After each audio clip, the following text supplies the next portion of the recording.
إن الحمد لله نحمده ونستعينه ونستغفره ونعوذ بالله من شرور أنفسنا ومن سيئات أعمالنا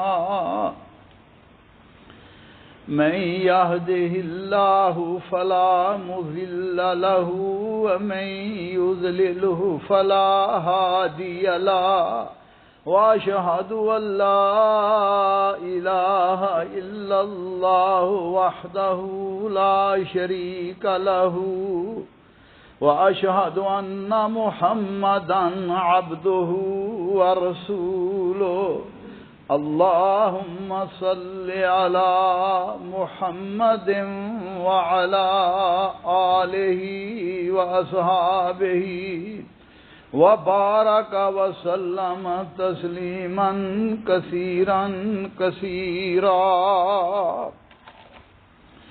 أما بعد فإن خير الحديث كتاب الله وخير الهدي هدي محمد صلى الله عليه وعلى آله وسلم وشر الأمور محدثاتها وكل محدثة بدعة وكل بدعة ضلالة وكل ضلالة في النار من يطع الله ورسوله فقد رشد واهتدى ومن يعص الله ورسوله فقد ضل ضلالا أعوذ بالله السميع العليم من الشيطان الرجيم من همزه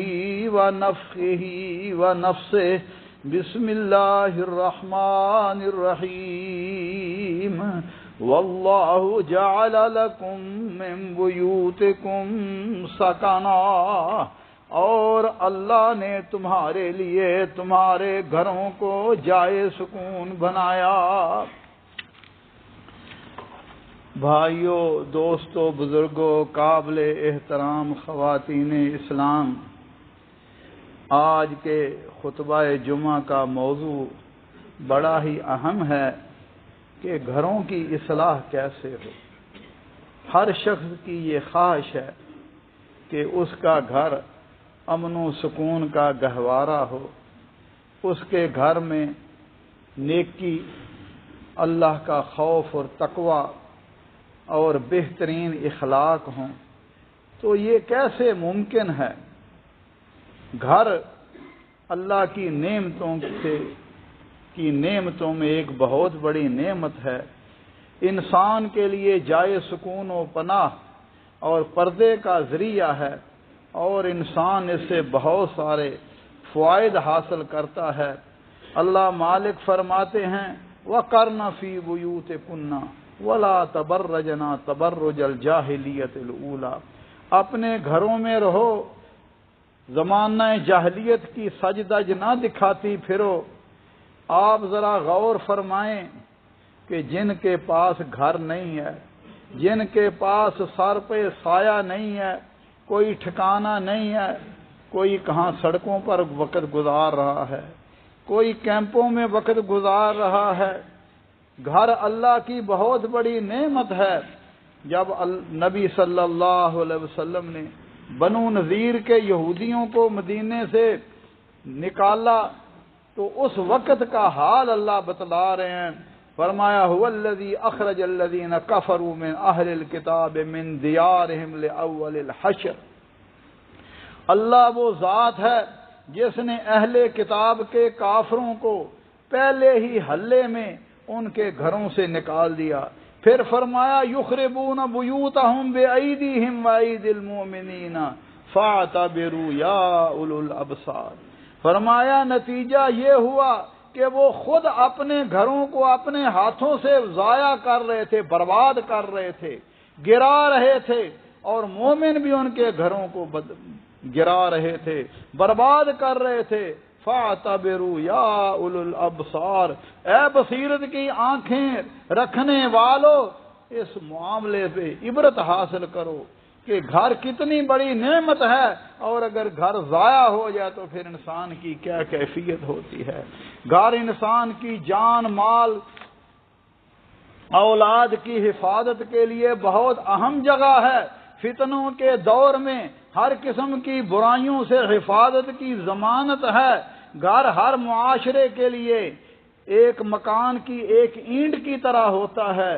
جس طرح عمارت کی ایک ایک اینٹ کا درست ہونا ضروری ہے، اسی طرح ہر گھر کا اسلامی طرز زندگی گزارنا معاشرے کی اصلاح کے لیے ضروری ہے۔ اگر ہر گھر اپنی اخلاقی، معاشرتی، دینی ذمہ داری پوری کرے گا تو یقیناً ایک بہترین معاشرہ وجود میں آئے گا۔ یہاں نیکی ممکن ہوگی اور برائی کے اسباب کم ہوں گے۔ جہاں اللہ ذوالجلال کی رحمتیں نازل ہوں گی، معاشرے میں امن و سکون آئے گا، اور ہر شخص اپنے گھر میں سکون کے ساتھ نیند سوئے گا۔ میرے بھائیو دوستو، سب سے پہلے دیکھنا ہے کہ گھر کا ذمہ دار کون ہے۔ گھر کی ذمہ داری اس شخص پر اللہ ذوالجلال نے رکھی ہے جو گھر کا سربراہ ہے، جو گھر کا نگران ہے، اور اس کے لیے ضروری ہے کہ وہ سب سے پہلے اپنی اصلاح کرے۔ اگر ہم چاہتے ہیں کہ ہمارے گھروں کی اصلاح ہو تو گھر کے سربراہ کو سب سے پہلے اپنے آپ کو کتاب و سنت کی تعلیمات میں آراستہ اور پیراستہ اور عمل پیرا ہونا ہوگا، اور اس کا اخلاق بھی بہترین ہوگا، اس کا کردار بھی اچھا ہوگا، اس کے طور طریقے بھی اچھے ہوں گے، اور اسلامی قوانین و ضوابط کا خیال رکھے گا۔ دینی امور کے ساتھ ساتھ اپنی اخروی زندگی کا بھی اسے خیال ہوگا، پھر وہ اپنے گھر والوں کی بھی اصلاح کر سکتا ہے، اور ایک ایسا بہترین معاشرہ قائم ہو سکتا ہے جس میں وہ خود بھی اور اپنے اہل و عیال کو بھی جہنم سے بچائے۔ اور اسی طرح گھر کے ذمہ دار کی گھر کے نگران کی یہ ذمہ داری ہے کہ وہ اپنے متحدوں پر کڑی نظر رکھے، کیونکہ وہ گھر کا بادشاہ ہے، حکمران ہے، اور نبی صلی اللہ علیہ وسلم نے فرمایا کلکم راعٍ وکلکم مسئول عن رعیہ، فرمایا تم سب اپنی رعیت کے محافظ ہو، اور قیامت کے دن تم سے اپنی رعیت کے بارے میں پوچھا جائے گا۔ فالامام الذی علی الناس راعٍ وہو مسئول عن رعیہ، حاکم، ملک کا حاکم، فرمایا وہ اپنی رعیت کا نگہبان ہے، اس سے بھی سوال ہوگا۔ والرجل راع علی اہل بیتہ وہو مسئول عن رعیتہ، فرمایا ان آدمی مرد اپنے اہل خانہ کا نگہبان ہے، اور اسے اپنی رعیت کے بارے میں پوچھا جائے گا۔ والمرأۃ راعیۃ علی اہل بیت زوجہا وولدہ وہی مسئولۃ عنہم، فرمایا اسی طرح عورت اپنے خامد کے اور اپنی اولاد کے بارے میں اس سے پوچھا جائے گا، وہ نگران ہے، اور فرمایا کلکم راع وکلکم مسئول عن رعیہ، فرمایا تم سب راعی ہو، تم سب محافظ ہو، اور ہر ایک سے اس کی رعایا کے بارے میں پوچھا جائے گا۔ اگر اس بات کا انسان کو خیال ہو، پھر ہر بندہ اپنی ذمہ داری پوری کرتا ہے۔ آج ہمارا حال ہے، بیوی کہتی ہے یہ خامد کا فرض ہے وہ اولاد کی تربیت کرے، خامد کہتا ہے بیوی کا فرض ہے یہ اولاد کی تربیت کرے۔ میرے بھائیو دوستو، یہ سب کی ذمہ داری ہے۔ عورت اپنے دائرہ کار میں، مرد اپنے دائرہ کار میں، اسے قیامت کے دن پوچھا جائے گا۔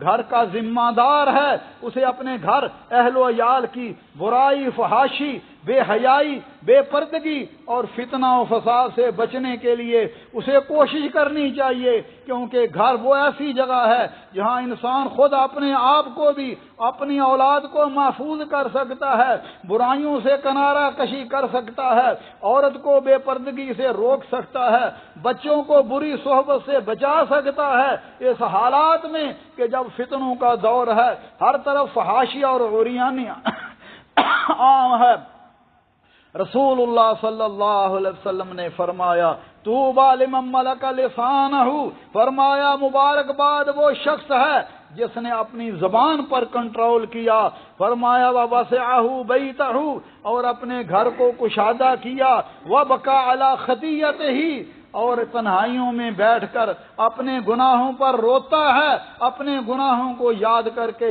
فرمایا وہ مبارکباد ہے۔ عقبہ بن عامر رسول اللہ صلی اللہ علیہ وسلم سے پوچھ رہے ہیں من نجات یا رسول اللہ، اللہ کے حبیب نجات کیسے ہوگی، کیسے میں دنیا کے فتنوں سے بھی بچ جاؤں گا اور جہنم کے عذابوں سے بھی اپنے آپ کو بچا لوں گا؟ فرمایا املک علیک لسانک، عقبہ اپنی زبان پر کنٹرول کرو، اس سے اچھی بات نکلنی چاہیے، بری بات نہیں نکلنی چاہیے۔ وَلْيَسْعَ فِي بَيْتِكَ، اپنے گھر میں رہا کرو، ضرورت کے مطابق انسان باہر نکلتا ہے۔ کچھ لوگوں کی عادت ہوتی ہے وہ ہر وقت مٹر گشت کرتے رہتے ہیں، کبھی کسی بازار میں، کبھی کسی جگہ پہ، کسی پارک میں، کہیں ہر جگہ پھرتے رہتے ہیں۔ فرمایا اپنے گھر میں رہو، وَابْكِ عَلَى خَطِيَّتِهِ، اپنے گناہوں کو یاد کر کے رویا کرو۔ رسول اللہ صلی اللہ علیہ وسلم نے فرمایا سلامت الرجل فی الفتنۃ ان یلزم بیتہ، فتنے کے وقت آدمی کی سلامتی اس بات میں ہے کہ وہ اپنے گھر کو لازم پکڑے۔ عموماً ہم اکثر اوقات لوگ گھر میں گزارتے ہیں، سردی ہو گرمی ہو، لیکن میرے بھائیوں گھروں میں رہ کر اللہ کی اطاعت، اپنی اولاد کی دینی تربیت، ان کو دین سکھلانا اور ان کو دین کی طرف راغب کرنا، اسی طرح گھر کی اصلاح کے لیے سب سے پہلی اینٹ نیک بیوی کا اختیار ہے، نیک بیوی کا چناؤ ہے۔ نبی صلی اللہ علیہ وسلم نے فرمایا عورت سے 4 چیزوں کی وجہ سے شادی کی جاتی ہے، بحسبہ و مال ہی وہ نسب ہی، اس کے مال کی وجہ سے، حسب و نسب کی وجہ سے، خوبصورتی کی وجہ سے۔ فرمایا تاربت یدک یا ذات الدین، پر تیرے ہاتھ خاک آلود ہو جائیں، دین کو مقدم رکھنا۔ اگر یہ ساری چیزیں بھی نہ ہوں، عورت کے پاس دین ہو تو وہ تیری اولاد کی بہترین مربی ہو سکتی ہے، لیکن اگر اس کے پاس دین نہیں ہے تو پھر میرے بھائیو یہ معاملہ مشکل ہو جاتا ہے۔ اور فرمایا دنیا متاع وخیر المتاع المرأة الصالحہ، فرمایا دنیا سامان ہے اور بہترین سامان نیک بیوی ہے۔ اس لیے رسول اللہ صلی اللہ علیہ وسلم نے فرمایا اگر کوئی شخص تمہارے پاس نکاح کا پیغام لے کر آتا ہے، تم اس کے اخلاق کو جانتے ہو، اس کا اخلاق بہترین ہے، فرمایا اس کا دین بہترین ہے، فتزوجوہ، اس سے بچیوں کی شادی کر دیا کرو، ورنہ دنیا میں فتنہ اور فساد پیدا ہوگا۔ اس لیے میرے بھائیو دوستو، اگر بیوی بے نیک ہے، دیندار ہے،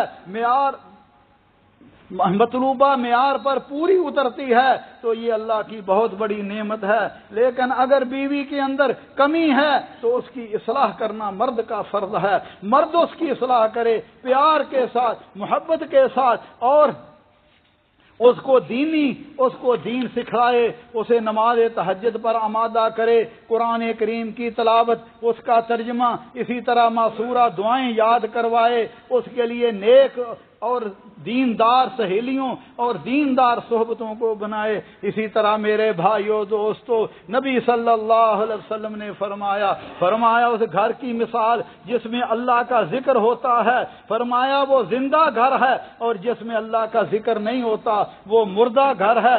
آج کتنے ہمارے گھر مردہ ہو چکے ہیں، جہاں میرے بھائیو دین کو نہیں سکھایا جاتا، نہ قرآن کریم کی تلاوت ہوتی ہے، نہ عورتیں نماز پڑھتی ہیں، اور فرمایا اس کے بجائے شیطانی میوزک ہوتا ہے، رقص و غنا ہوتا ہے، غیبت اور تہمت ہوتی ہے۔ میرے بھائیوں ہمیں خود اپنے گھر کی اصلاح کرنی چاہیے۔ گھروں میں عورتوں کے لیے فرض نماز، مردوں کے لیے نفل نماز کے لیے جگہ مختص ہونی چاہیے۔ اور نبی صلی اللہ علیہ وسلم دیکھیے، آپ میری اور آپ کی اماں جان فرماتی ہیں، آپ رات کو تہجد کی نماز پڑھتے، جب وتر پڑھنے ہوتے مجھے کہتے عائشہ کھڑی ہو جاؤ، اٹھ کے میرے ساتھ وتر پڑھو۔ اسی طرح اگر مرد تہجد پڑھتا ہے، نماز پڑھتا ہے، تو وہ اپنے گھر والوں سے پوچھے، نماز پڑھ کے آیا بچوں سے پوچھے تو نے کتنی نمازیں پڑھی ہیں، کہاں کہاں پڑھی ہیں۔ گھر میں شرعی جو وظائف ہیں ان کا اہتمام ہونا چاہیے۔ گھر میں داخل ہوتے وقت دعائیں، گھر سے نکلتے وقت دعائیں، کھانے کے اوقات میں، سونے کے اوقات میں، نمازوں کے بعد دعائیں اولاد کو یاد کروانی چاہیے اور ان سے پوچھنا چاہیے۔ اسی طرح میرے بھائیو دوستو، رسول اللہ صلی اللہ علیہ وسلم نے فرمایا جس گھر میں سورہ بقرہ کی آخری 2 آیتیں آمن الرسول سے لے کے آخر تک 3 دن تک پڑھی جاتی ہیں، فرمایا شیطان وہاں نہیں پھٹکتا۔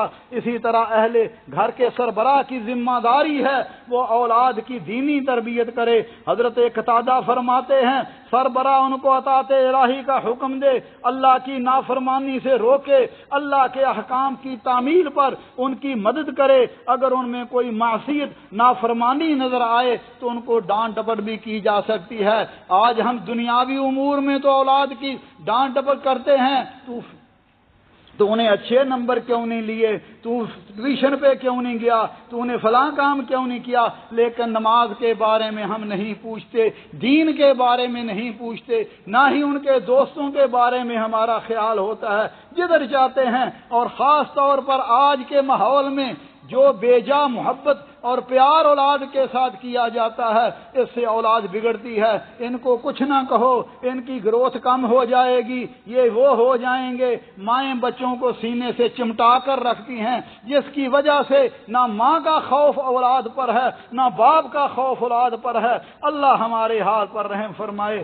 اگر ہم دینی ماحول کی کو لے کے آئیں گے، معاشرے میں نیک اور صالح اولاد لوگ پیدا ہوں گے، امر بالمعروف نہی عن المنکر کا فریضہ سر انجام دیں گے، اسلام کے جانباز سپاہی بنیں گے، مصلحین بنیں گے۔ اللہ ہمارے حال پر رحم فرمائے۔ میرے بھائیو دوستو، اللہ ذوالجلال نے ہمیں فرمایا ہے، اللہ مالک فرماتے ہیں وَمَنْ أَحْسَنُ قَوْلًا مِّمَّنْ دَعَا إِلَى اللَّهِ وَعَمِلَ صَالِحًا وَقَالَ إِنَّنِي مِنَ الْمُسْلِمِينَ۔ فرمایا اس سے بہترین بات کس کی ہو سکتی ہے، خوبصورت بات کرنے والا کون ہو سکتا ہے؟ فرمایا من دعا الی اللہ، جو اللہ کی طرف بلاتا ہے، اللہ کے دین کی دعوت دیتا ہے، اللہ کے حبیب صلی اللہ علیہ وسلم کے فرامین کی طرف بلاتا ہے اور خود بھی اس پر عمل کرتا ہے اور کہتا ہے میں مسلمان ہوں، میں فرما بردار ہوں۔ لہذا میرے بھائیو دوستو، 2 خصلتیں ایسی ہیں ان کے علاوہ نبی صلی اللہ علیہ وسلم نے فرمایا کوئی ایسی خصلت نہیں ہے جس پر رشک کیا جائے، جس پر حسد کیا جائے۔ وہ علم ہے اور وہ مال ہے۔ اولاد کو علم سکھانا، مال سے ان کی مدد کرنا، اور گھر والوں کو نماز کا حکم دینا، اور گھر میں نفلی نماز کا اہتمام کرنا۔ فرض نماز مردوں کے لیے مسجدوں میں واجب ہے، فرض ہے، لیکن نفل نماز کے بارے میں نبی صلی اللہ علیہ وسلم نے فرمایا آدمی کی بہترین نماز نفل نماز وہ ہے جو اس کے گھر میں ادا کی جائے۔ فرض مسجد میں ادا کرتا ہے 25 یا 27 کا ثواب ملتا ہے، اسی طرح نفل اگر مسجد میں پڑھے 2 پڑھتا ہے 2 کا ثواب ہوتا ہے، لیکن گھر میں پڑھتا ہے تو 25 یا 27 نفلوں کا ثواب ہوتا ہے۔ اس لیے ہمیں نبی صلی اللہ علیہ وسلم کی مسجد کی آپ کا گھر مسجد کے ساتھ ہی تھا، لیکن نبی صلی اللہ علیہ وسلم نفل نمازیں اور سنتیں گھر میں ہی پڑھتے تھے، مسجد میں نہیں پڑھتے تھے۔ اس لیے ہمیں اس بات کا التزام رکھنا چاہیے کہ نفل نمازیں گھروں میں پڑھیں، اور آپ نے فرمایا تھا جس گھر میں نفل نماز ہو، جس گھر میں قرآن کریم کی تلاوت ہو، وہاں اللہ کی رحمتیں نازل ہوتی ہیں، اللہ کے فرشتے آتے ہیں۔ اللہ ذوالجلال مجھے اور آپ کو ان باتوں پر عمل کرنے کی توفیق عطا فرمائے۔ اقول قولی ھذا واستغفر اللہ لی ولکم ولسائر المسلمین من کل ذنب فاستغفروہ انہ ھو الغفور الرحیم۔